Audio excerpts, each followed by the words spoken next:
You are the salt.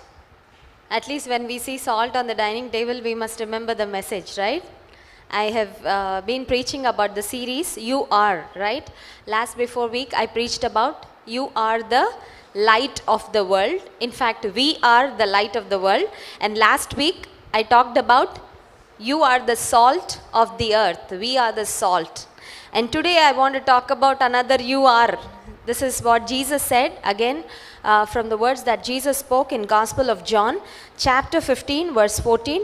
Before we go into the word, let's have a quick word of prayer. Dear Jesus, our loving Savior, we thank you, Lord. We thank you for this gift of life. We thank you for extending our lives. We thank you for every single blessing, Lord. We don't want to take anything that you have been blessing us with for granted. Lord, we know the life that you have given us is yours. We thank you for the talents. We thank you for the church. We thank you for your word. We thank you for your presence. Thank you for everything you have been blessing us with. Even as we have come to spend some time in your presence, let this time be a blessing to our spiritual lives. Enrich us, enlighten us, refresh us, renew us. Reform us, Lord, through your word, so that we may become more like you every single day as days go by in our lives. We give ourselves into your hands. Speak to me, speak to all of us. Hide me behind your cross. In Jesus' name I pray. Amen. Let us turn to Gospel of John, chapter 15 and verse 14. My friends, you are my friends. If you do whatever I command you. If you do whatever I command you. You are my friends if you do whatever I command you. Another you are. First week we saw you are the light. Second week we saw you are the salt. And today you are my friends if you do whatever I command you. And this statement is not made by any other person on the street. It's not by any insignificant human being, but God himself, Jesus himself has made the statement, this profound statement, and Jesus said, you are my friends. When we look at the person who made the statement, it is God himself. We know we are finite, but the person who made the statement is an infinite God. An infinite God wants to be friends with us who are finite beings. We have a lifespan, right? Say after we die, like if a person goes to heaven, on his photograph, they have the birth date and the death date, right? We do not know what our death date is. We know what our year of birth, day of birth is. But definitely we are going to have one. We are not going to last on earth forever. We all know it for sure, right? One day or the other we have to leave this earth. So we all are finite beings. We have a finite lifespan. Say 70, 80, 90, 100, I do not know. So based on the life God has given us, we are finite beings. Now, when we look at God, just look at God, imagine who he is. God is omnipotent. He can do anything, he can do everything. And God is omnipresent. If we are here in India, we can't be in South Korea, right? If John Wesley Garu is in South Korea attending a conference this evening, he is not here, but he is in South Korea. If we are here, we are not in America, right? We can only exist at one place at a particular time. We cannot exist anywhere and everywhere. Of course, we can do a video call and somebody on some other part of the world can see us, but we cannot be there present in the body. But God is omnipresent. He is everywhere. And God is omniscient. He is all-knowing. And there are so many words to describe God. There's a beautiful English song which says, he is indescribable, he is uncomparable. Hallelujah. Words cannot describe the greatness of our God, and you cannot compare him with anybody else on the face of this earth. God is indescribable, God is uncomparable, and God is invisible, and God is infinite. Now this great God is saying, you are my friends. Isn't that a privilege? Isn't that awesome to know that the God who made the whole universe, that the God who is the creator wants to be friends with us? In other words, I want to say that God longs to have a relationship with each and every one of us. Hallelujah. And the relationship that God wants with each and every one of us is personal. Now if we talk about a college, The principal cannot have a personal relationship with everybody, right? And you can't even have a personal relationship with every teacher. Some lecturers or some teachers know your name, some don't even know your name. They just come teach and walk away from the classroom. But the God of this entire universe wants to have a personal relationship with each and every one of us, and He is interested in each and every one of us. He is interested about every single detail that's happening in our life. So, friendship with God is what I want to talk about this evening. God wants to be friends with us. If you want to be friends with God, God wants to be friends with us. But friendship is two-way, right? You can't be friend with someone who doesn't like to have friendship with you, right? You agree? Usually sometimes when boys write love letters to girls, that was in the olden days. Now all these days you have Facebook friend request, or they send a message on WhatsApp, or they send an SMS, and if the girl doesn't respond, I want to be friends with you. That's how it starts, right? Every love relationship usually starts with a friendship. They don't say I like you, I love you, or I want to get married to you. That's not how it begins. It just starts with I want to be friends with you. Can you be my friend? I really want to be friends with you, right? That's how every relationship begins. Now, the God of this universe wants to be friends with us, but He can have friendship with us only if you are willing. Only if you allow Him to be His friend, God can be your friend. And there's one thing that will stop us from being God's friend. What is it? Let us read James chapter 4 and verse 4. James chapter 4 verse 4.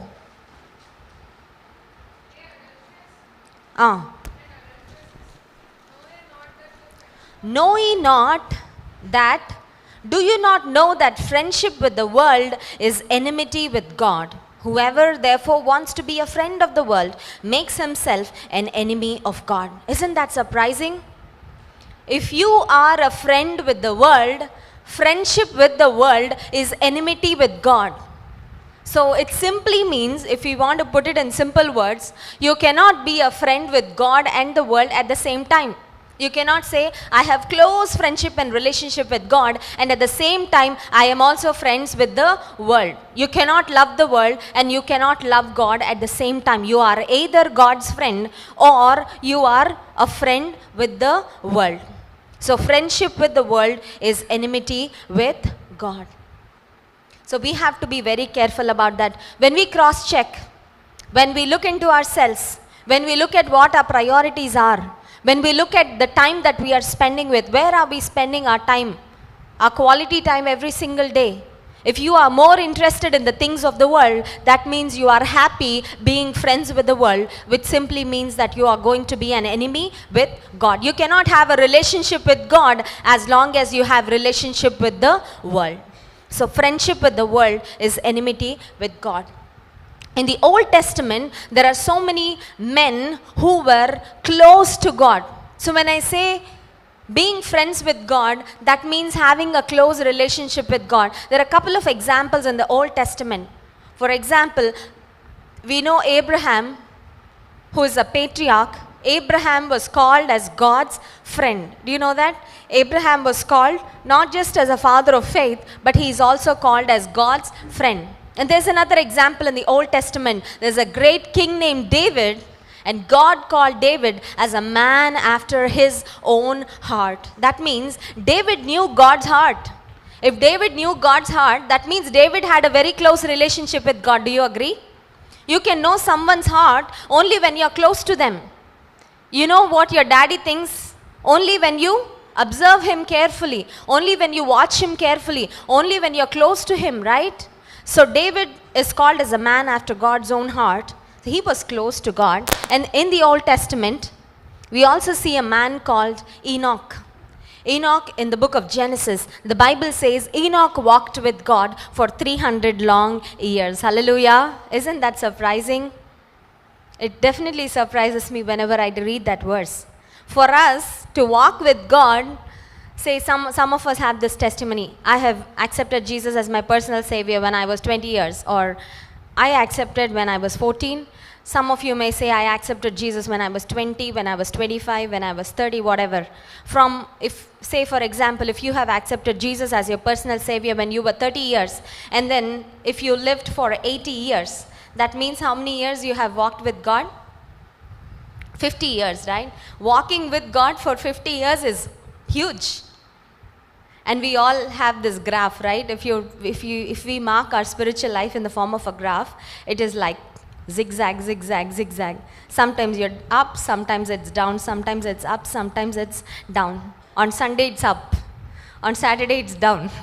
Again on Sunday it goes up, right? That's how it is. It's like a zigzag.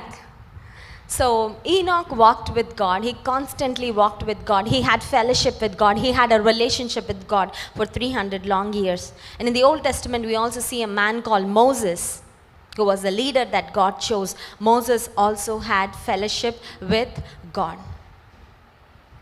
God wants to have fellowship with us. If we look at the Garden of Eden in the beginning of creation, when God created Adam and Eve, every single day God used to have fellowship with Adam and Eve.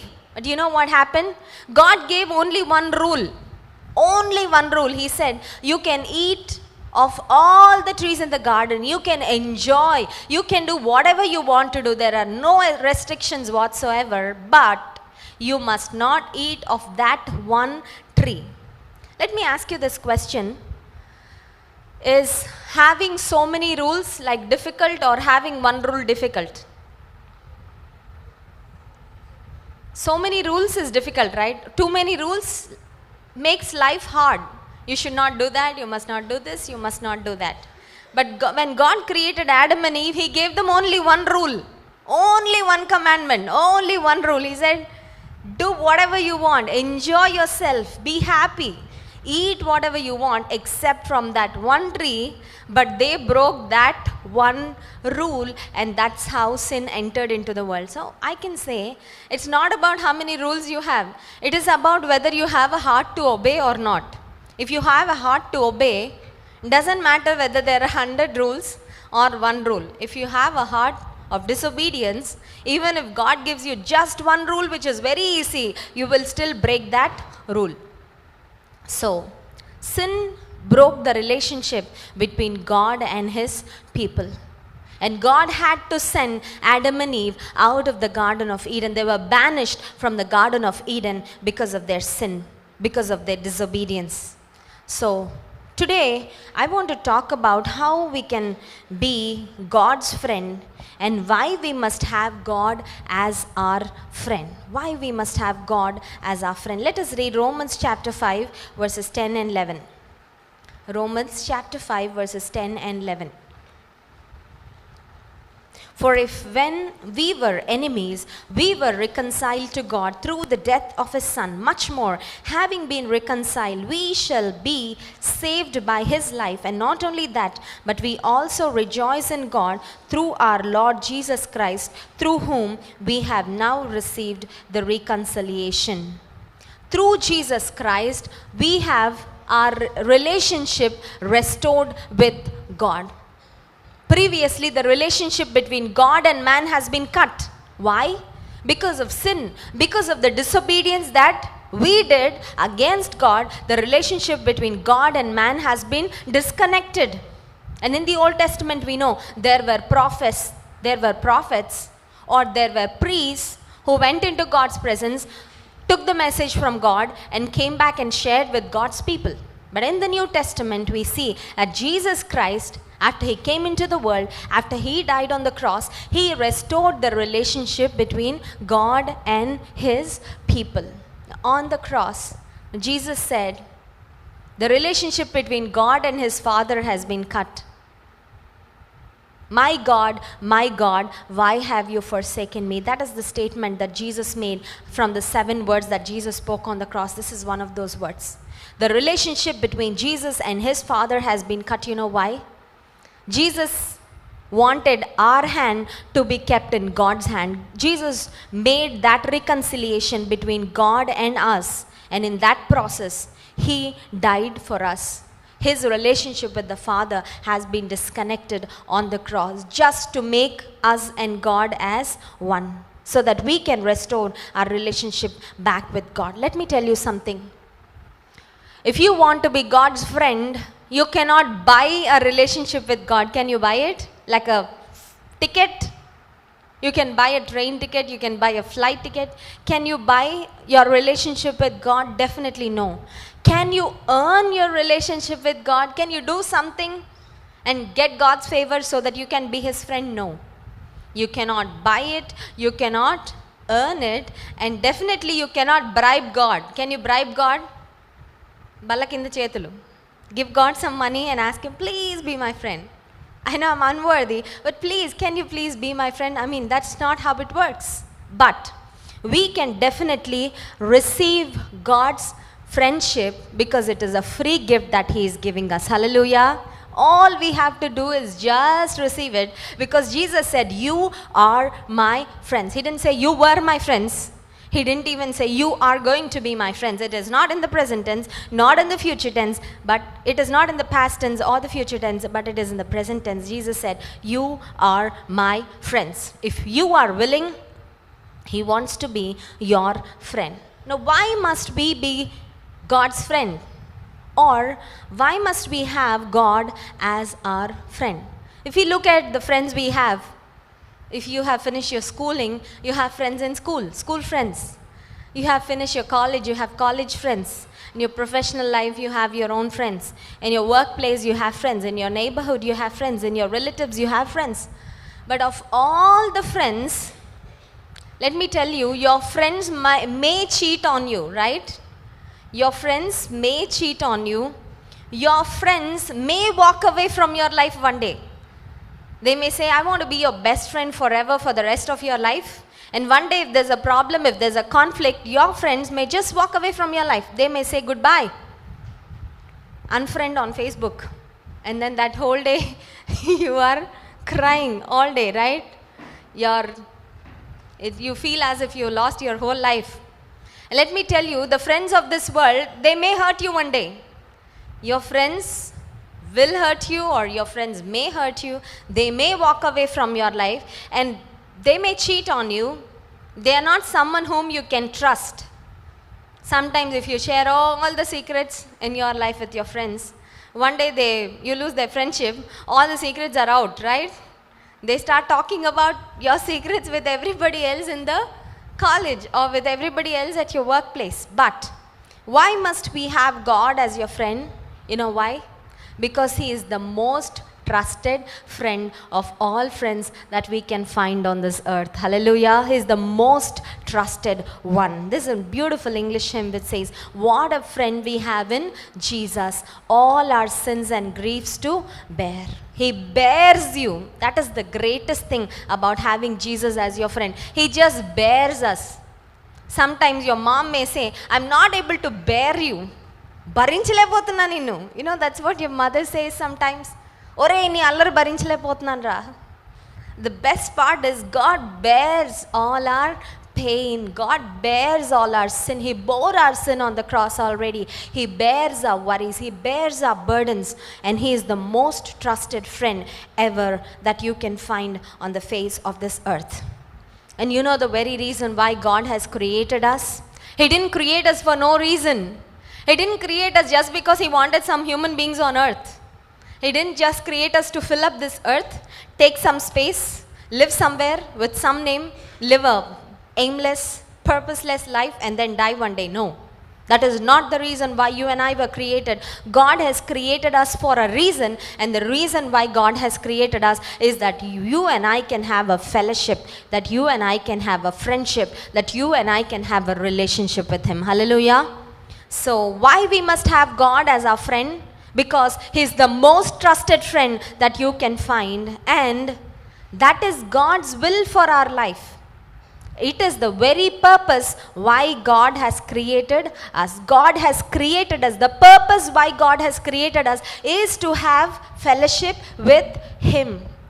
Is to have fellowship with him. When I was in school, I had a friend. I really liked that friend and she really liked me. But after I finished my schooling, we got transferred to another place and then we moved to Hyderabad. From there, I went to the United States. I didn't have her contact. I lost her phone number. Somehow I couldn't have, maintain that friendship with her. And one day I found her on social network and I texted her. She said, "I'm in Australia. Are you in the US?" I was so happy to hear from her. I had the same love for my friend, but surprisingly, or I can say, I was sad to know that she didn't have that same love for me. Why? Relationship has been cut. I mean, we were not in touch. Even though I was so excited to hear from her, but I didn't hear that same excitement when she was texting me back and forth. Let me tell you something. The relationship of this world will come to an end one day. The friendships that you have in this world will definitely come to an end one day. They will fade away one day. But the relationship, the friendship that you have with Christ Jesus is going to stay forever and ever throughout eternity. Hallelujah. So He is a friend who is not going to leave you even after you die. You are going to be with Him in heaven. That's the blessed hope we have in Christ Jesus. I want to talk about 4 points about how you can have a friendship with God. There's definitely something that we must do to maintain your friendship with God, right? I always keep telling this. Nothing happens in life accidentally. Nothing happens in life automatically. Nothing happens in life if you don't plan, if you don't put your efforts. If you just come to church, just walk away from the church and think, I am a very strong Christian. No. You become a strong Christian as you grow in the Lord, as you make some godly decisions in your life, as you grow in disciplining yourself unto godliness. So I want to give you 4 points about how you can maintain or how you can have a friendship with God. Point number 1. Let us turn to 1 Chronicles chapter 16 and verse 11. 1 Chronicles chapter 16 and verse 11. Seek the Lord and His Seek strength. the Lord and His strength. Seek His face even more. Seek His face evermore. Seek the Lord and His strength. Seek His face evermore. You know what seeking the Lord means? Seeking the Lord means spending some time with the Lord every single day. The Bible says, ask and you will receive, seek and you will find, knock and the door will be open for you. Every single day, if you want to see God, you have to spend some quality time with the Lord. And let me tell you, it is not just enough to have God as one of your friends on your friend list. You must have Him as your best friend. Amen? If you have God as your best friend, you will have your best time for Jesus. You will set apart your best time. You will try to spend your best quality time with Jesus. Now I have a lot of friends on, I'm not on social media by the way, but I have friends on WhatsApp. I stay in touch with most of you through WhatsApp, or some of my friends who are in different places through WhatsApp. But of them all, there are few people with whom I stay in touch every single day. Now again, of them all, I have priorities. There are circles, right? I remember I spoke about circles several months ago. Jesus also had circles. For example, Jesus had His 12 disciples around Him. These were the people who went with Him wherever Jesus went. So they witnessed all His miracles. They were the ones who were serving when Jesus blessed and multiplied the 5 loaves of bread and 2 fish. They were the ones who were with Jesus, who listened to all His teachings. But there were several special instances in which Jesus, if He had to pick from those 12, He picked only 3. And we know they are Peter, James and John. So those were the inner circle of Jesus. 12 disciples were definitely an inner circle. But of the inner circle, there was another inner closer circle which consists of Peter, James and John. And again, of the 3, who was the closest? It was John. The Bible says John, the disciple whom Jesus loved. Yesterday night I was having a conversation with my older daughter, with Danya. As she slept next to me, she told me, Mom, you know what? Of all the girls I like, you are in the first place. And of all the boys I like, dad is in the first place, and then the list went. Then comes Ammamma, and then comes Peddamma, then comes Pinni, and then the list went on. So you have that circle, right? Even if you speak with all your friends every single day or not, you will definitely take time to speak with the one who is closest to you, and God should be your number one on that list. Amen?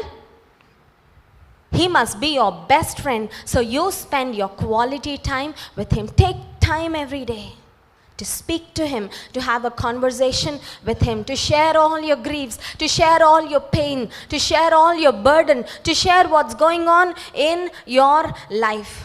So, point number 1, how to have a friendship with God, how to maintain your friendship with God. Spend time with God every day. And let me tell you something. Of all the time that you spend doing several things in your life, the time spent with God is the time that is wisely invested. Hallelujah. Because that time is definitely going to give you some rewards. I've read some statistics before I came to the English service. If a person lives for an average of 75 years, and if he sleeps 8 hours a day, in the 75 years of his lifetime, he will sleep for 25 years. Surprising? Sometimes we oversleep, right? More than 8 hours, you're on the bed, sticking to the bed. Mummy has to wake you up. Takes like too much pressure. So, 25 years for sleep. And people spend 13 years, not these years, okay? YEARS, 13 years for work. And 11 years for screens. And I'm sure this was statistics before they had GeoSIM and smartphones. And with all this technical advancements and these screens, TV screens, phone screens, it will definitely take more than 11 years. But in those statistics, they gave 11 years. And they also said you spend several years trying to sleep. You struggle to sleep, right? You do a lot of things to relax yourself, to enjoy your life, just for the pleasure of all that time. I can say time spent to earn your livelihood is definitely not going to help in eternity. That is just sufficient to just live your life on earth. That is required to live your life on earth. What about time spent in sleeping? Is it going to be useful in eternity? Definitely no. Of course, it will help you to stay healthy. It will help you to have a fresh mind. It will definitely, it may help you to relax. But it's not going to help you anyway, like for your spiritual life. And time spent watching the screens, even before you are straight, you watch the screen, right? On the bed, what's the first thing you reach out to? Honestly answer my question. First thing you reach out to? You don't see if your sibling is on the bed. You don't see if your mom and dad are there. The first thing you want to look at early in the morning as soon as you wake up is the phone. What if someone has texted me? Oh, have I missed one update? One update from my friend. One update from ICICI Bank. One update from... Too many pop-ups, too many ting, ting, ting, ting notifications. Too much bothered about what's happening around you than what is happening within you. What's happening around you, if you're too much bothered about what's happening around you, it's not going to help you, right? If someone is doing something somewhere else in the world, how is it going to help you? Your friend posts its status, I'm eating ice cream in Hyderabad. What do you do? Like, what do you get when you watch it? I mean, this is another topic. I saved that topic for some other English service, okay? But... oh, you feel, oh, they are enjoying their life, but I'm not enjoying my life. I'm in Rajahmundry. What am I doing here? This life is very boring. My mom will never send me out. I don't have enough money to enjoy my... Like, when you look at everything that everybody else is doing, you have that unnecessary pressure that's building up on the inside. You waste your time thinking and wondering about what everybody else is doing, and you don't know what to do with your own life because you are not spending time thinking about what to do, how to constructively build your own spiritual life. Time spent with God is a time that is wisely invested. Let us read Psalm 14 and verse 2 also. Psalm 14 and verse 2. The Lord looks down from heaven The Lord looks down from heaven upon the children of upon men the children of men to to see see if if there are any who understand, who seek God. look at this. God is looking down from heaven. Why? Not to see what you're doing to enjoy your life, or not to see about what kind of job you're working at, or what kind of college you're studying in. No. God is looking down to see if there are any who seek God. Is there anybody in Rajahmundry who seek me? Who want to spend time with me? Who want to talk to me? Who wants to have fellowship with me? That is what God is interested in. So spend time with God every single day. Let Him know everything that's happening in your life. He will take care. Point number 2, how we can be God's friend. Point number 2 is know God more. Know God more. Why didn't I just say know God? We may know God at some level, right? When we are kids. My children, all they know about God is, if you don't listen to mommy's words, God is not going to take you to heaven. He is going to put you in hell. That's the little understanding they have about God. Or they know that if they pray, God will answer their prayers. Or they just know that if they pray, God will protect them. Or they know that if they pray, if someone is sick, God is going to heal them. That is the little understanding my little children have about God. But is your understanding about God growing? Are you growing in your understanding about God? How great God is. Even if you try to understand Him all your life, there is so much that we need to learn from Him, or there is so much that we need to learn about Him. So know God more. In other words, have a desire to know God more. So this whole life is not enough to understand how great God is. In the Bible, in James chapter 4, verse 8, there's a beautiful verse in James chapter 4, verse 8. Let's read it. Draw near to God, and He will draw near to you. Draw near to God, and He will draw near to you. If you come close to God, He will come close to you. If you are far from God, I want to leave it there. If you are close to God, if you come close to God, He will come close to you. If you are far from God, if you wake up one day and realize that you are far from God, guess what? It is not God who walked away, it is you who walked away from God. You understand what I said? God wants to be close to us. God wants to be near to us. Because the Bible says God is near to all who call upon Him in truth. He wants to be near to us. He longs to have a relationship with you. He longs to have a friendship with you. But if you find yourself far from God, it is not God who walked away from your life. It is you who have walked away, who have walked far from Him. Let us read Jeremiah chapter 9, verses 23 and 24 also. Jeremiah chapter 9, verses 23 and 24. Thus says the Lord, let not the wise man glory in his wisdom, let not the mighty man glory in his might, nor let the rich man glory in his riches, but let him who glories glory in this, that he understands and knows me, that I am the Lord, exercising loving kindness, judgment, and righteousness in the earth. In other words, let not the wise man glory in his wisdom. In another translation it says, let not the wise man boast about his wisdom. Let not a person who is strong boast about his strength. Or let not a rich person boast about his riches or the wealth that he has. But you must be proud, or you must boast about knowing and understanding God. If we look around in the world today, there are so many people who are proud about the things they have accomplished. They are proud about the riches they have. They are proud about the strength they have. They are proud about their accomplishments. But the Bible says, don't be proud about all those wrong reasons. But God says, verse 24, but let him who glories, glory in this. But let him who boasts, boast in this, that he understands and knows me. So knowing God is a very important aspect.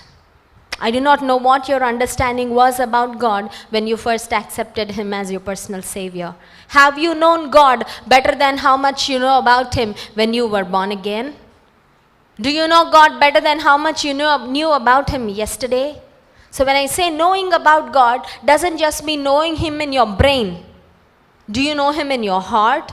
Have you experienced God in your life? Do you have a personal relationship with God in your life? So how can we have friendship with God?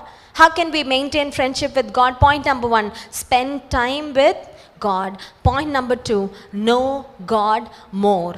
Point number 3, let us read Psalm 25 verse 14.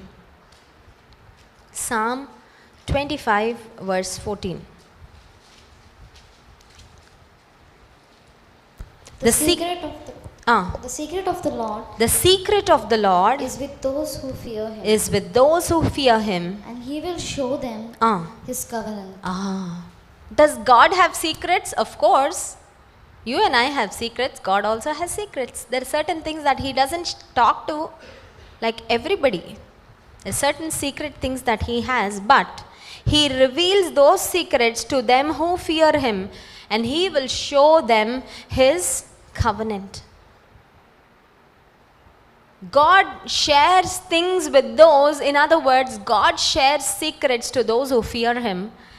Or in other words, God shares his heart to those who like to hear him. Right? Even if you have a person who has like words of wisdom, who has huge wisdom, who wants to share so much with you, but if you are unwilling to listen, can they do anything about it? Even though they have like huge knowledge, huge wisdom, even though they have a willingness to share, if you don't have a willingness to listen, they cannot do anything. Now point number 3, how can we have a friendship with God is by hearing from him. Point number 1, spend time with him. You read his word, you share your heart, and also you hear from him. I just told about some men in the Old Testament. One of them was Abraham. Abraham is called as God's friend. Let us turn to Genesis chapter 18 verse 17. Genesis chapter 18 and verse 17. And the Lord said, Shall I hide from Abraham what I am doing?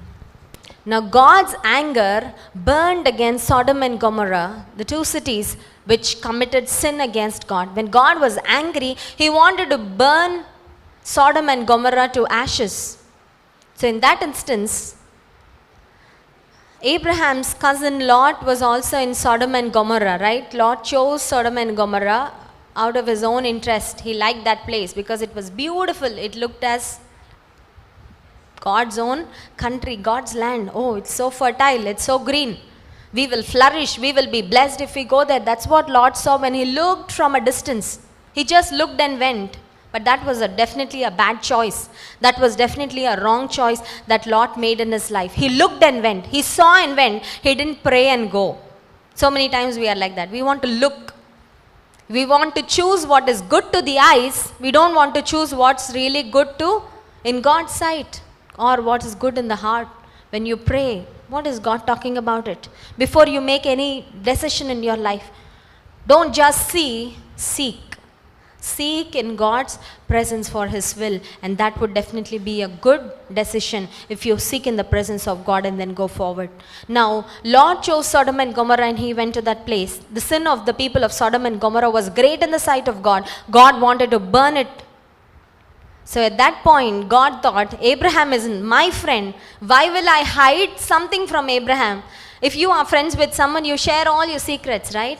God wanted to share that to Abraham. So God said to Abraham, Abraham, I'm going to burn Sodom and Gomorrah. And at that point, Abraham started interceding with God. God, if there are 50 righteous people in Sodom and Gomorrah, would you please spare that city? Abraham did not say, what if something happens to Sodom and Gomorrah? What if something happens to my cousin? I'm least bothered. No. He had concern for Lot. He had concern for the people in Sodom and Gomorrah. So he started interceding. So God shared his heart to Abraham. You can be God's friend by listening to God. That's why in the New Testament, in the book of Revelation, every single time we see that, let the one who has an ear, let him hear. It doesn't just mean that you need physical ears. You need a spiritual ear that can listen God's word attentively. So listening is very important. Psalm 32 verse 8. Psalm 32 and verse 8. I will instruct you I will instruct you and teach you in the way you should in go. the way you should go. I will guide you with my eye. with my eye. There are three key words in this verse: instruct, teach, guide. Instruct, teach, guide. If you need to take someone's instructions, what must you do? You must be able to listen, right? If someone is teaching you, what you need? You need ears. You need an interest to listen. Now, God is willing to instruct. God is willing to teach. God is willing to guide. God is willing to counsel. But the question is, are you willing to listen? Are you willing to listen? So if you need to have a fellowship, a friendship with God, point number 3 is be willing to hear from God. I want to close with 4th point. Let us read Gospel of John chapter 15 and verse 14. Gospel of John chapter 15 and verse 14. You are my friends if you do whatever I command you. You are my friends is definitely a statement which has a condition, right? Jesus said if. So whenever there's an if, you have to carefully observe. There's a condition there. Jesus said, you are my friends. That's definitely a privilege. That's definitely a blessing. That's definitely something that we must desire for. That is definitely we must, that's definitely something we must strive to have. But it is a condition. Jesus said, you are my friends if you do whatever I command you. So in order to have a relationship, in order to have a friendship with God, all you must do is obey Him. Point number 3 is listen to Him or hear from Him. Point number 4 is obey Him. Some commandments are general commands in the Bible, right? And there are definitely some specific commands that we must take from God, like based on the circumstance. God doesn't write about, going to the cinema hall. What does the Bible speak about it? From Genesis to Revelation, even if you read 100 times, you won't get an answer, right? Can I go to the cinema hall? You won't find answer to that. Or that's not something you find in the Bible. Can I watch a ugly or, unholy thing on YouTube? Can I visit a porn site? You don't find all those things in the Bible. You don't find a straight answers from the Bible, but there are definitely general commands. And if you need specific commandments from God, specific directions from God, He already said, I will instruct you. I will teach you. If you ask Him, He will let you know. You don't have to go and ask everybody else. You don't find all the answers in Google, right? These days we have Google. For everything you go to Google, right? Google doesn't have all the answers. Bible has all the answers. Hallelujah. Google doesn't have all the answers. Jesus has all the answers. He has all the answers to your problems, to your questions. For everything you are searching, God has a solution. God has an answer. In the Old Testament, in 1 Samuel chapter 15, verse 22, 1 Samuel chapter 15 and verse 22. So Samuel said, Behold, to obey is better than sacrifice. Behold, to obey is better than sacrifice, and to heed than the fat of rams. Has the Lord as great delight in burnt offerings and sacrifices as in obeying the voice of the Lord? So many times this is what we think. We think we can make God happy by doing something for Him. Doing something for Him may make God happy to a certain extent, but it doesn't delight Him as much as when you obey Him. God is more delighted, God is more pleased when you obey Him than when you do something for Him. Or when I sweep in the church, does that delight God? Of course it does. When I give God an offering, does it delight God? Of course it does. But He doesn't get more delighted by when He looks at all those things. He is more happy with your life. He is more delighted when you obey Him rather than when you give Him offerings. Behold, to obey is better than sacrifice, and to heed than the fat of lambs. And we know in Deuteronomy chapter 28, there are a list of blessings which are written about, in connection to obedience. Lot of blessings, great blessings, that He will set us above all the nations of the earth, that He would bless Him, make us as the head and not the tail, that you will be a giver, you will only lend, you will not borrow. You will be blessed in the city, you will be blessed in the field, you will be blessed when you go out, you will be blessed when you come in. The list goes on and on and on.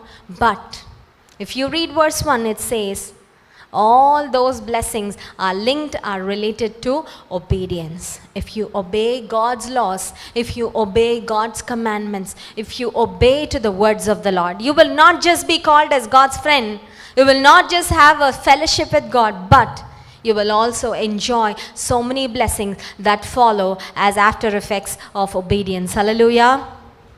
So how many of you are serious about being friends with God?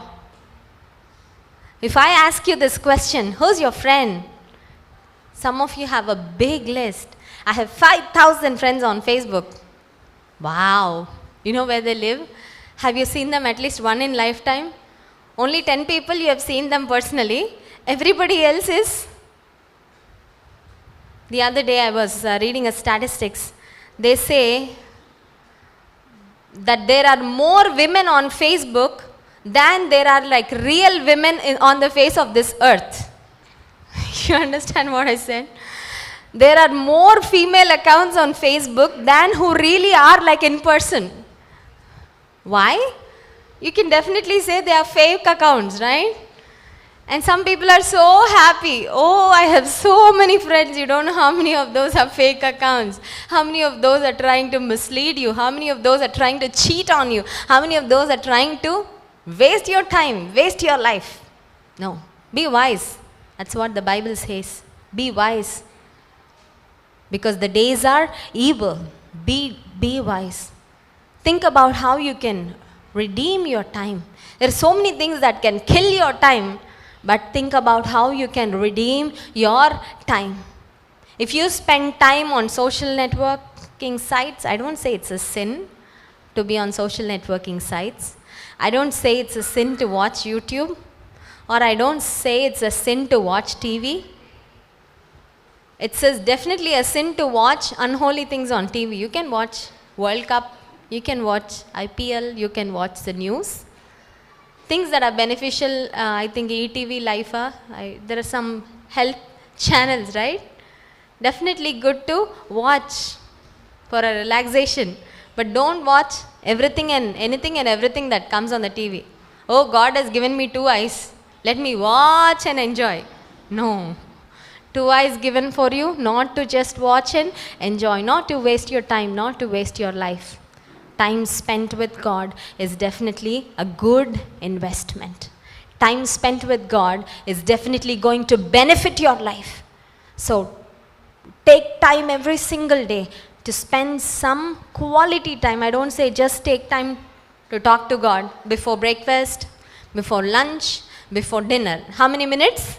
3 minutes. Easy, quick and easy. I'm talking to God, Akka, you know. Very prayerful. That's what they say. Like anytime there's a match, marriage proposal, Abbai chala prayerful andi. Em prayerful ide. 3 times praying every day. Oh, the girl thinks very prayerful. Finished. Bolta kottesinatte. Then she will realize how prayerful he is. He's a worldly person. The whole family is going after the world. And then the girl starts thinking, oh, somebody told lies. She didn't find out in God's presence, just went forward. Hamaya pellaithe jalle edo okati. No. Don't get married for the sake of getting married. Don't do things just for the sake of doing. Know the will of God in your life and go forward. May the Lord help us to be His friends so that we can enjoy our relationship with Him and grow in Him. Amen. Let's close our eyes and pray. Dear Jesus, we want to thank you once again for speaking to us about how we can be your friend. Yes, Lord, so many times we are interested in being friends with the people around us, in being friends with celebrities, or in following someone. But Lord, help us to be deeply interested in having a friendship, a fellowship, and a relationship with you. Because this relationship with you is going to last till eternity. And you are the most trusted friend. Yes, Lord. Help us to spend time with you every single day. Help us to talk to you, share our heart, pour out our heart in your presence every single day. Give us ears to hear from you, Lord. Help us, Lord, to stay away from the world, because friendship with the world is enmity with you. Give us the wisdom. Give us the discernment. Help us not to be foolish, but to be wise in spending our time. Give us a heart that obeys your commandments gladly, Lord. May the word we have heard be fruitful in our lives. Help us to be doers of your word. In Jesus' name I pray. Amen. Let's all stand.